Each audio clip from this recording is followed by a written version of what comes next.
Pinutakti ng bashers ang kapuso actress na si Riza Sinon dahil sa kanyang convincing na pagganap sa role bilang Georgia sa Afternoon Prime series na ika-6 na utos. Ang Star Bite sa ni Lars Santiago.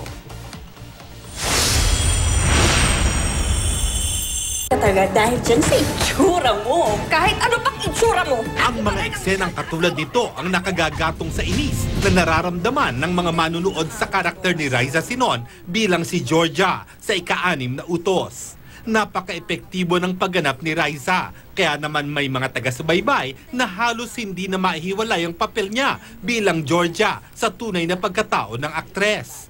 Ang resulta, binabash si Riza sa kanyang social media accounts. Ipapatikim daw nila sa aktres ang ginagawa nitong pang-api kay Sunshine Dizon na gumaganap bilang Emma, ang babaeng inaagawan ng asawa ni Georgia. Kapag nakita daw ako, sasabunutan daw ako, sasampalin nila ako, bubuhusan nila ako ng asido sa mukha. Nakakatuwa na nararamdaman nila, nafe-feel nila yung eksena.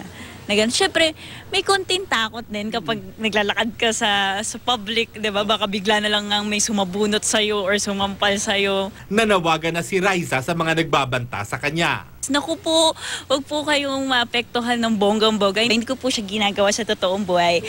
Character lang po siya. Pero masaya po ako at nagpapasalamat ako na nakatutok talaga kayo at ramdam na ramdam niyo po bawat eksena namin. Nilinaw ni Riza na sa tunay na buhay ay hindi siya mga agaw ng asawa dahil binatang-binata ang boyfriend niyang si Cholo Barreto na kasama raw niya ng halos buong Christmas season. Ipinakilala na raw nila ang isa't isa sa kanya-kanyang pamilya. Pinakilala ko rin siya sa kapatid ko, saka sa lola ko. Masaya naman, katulad nung pag-welcome sa akin ng mga Barretos, ganun din naman yung pag-welcome ng family ko sa kanya. Lars Santiago, GMA News.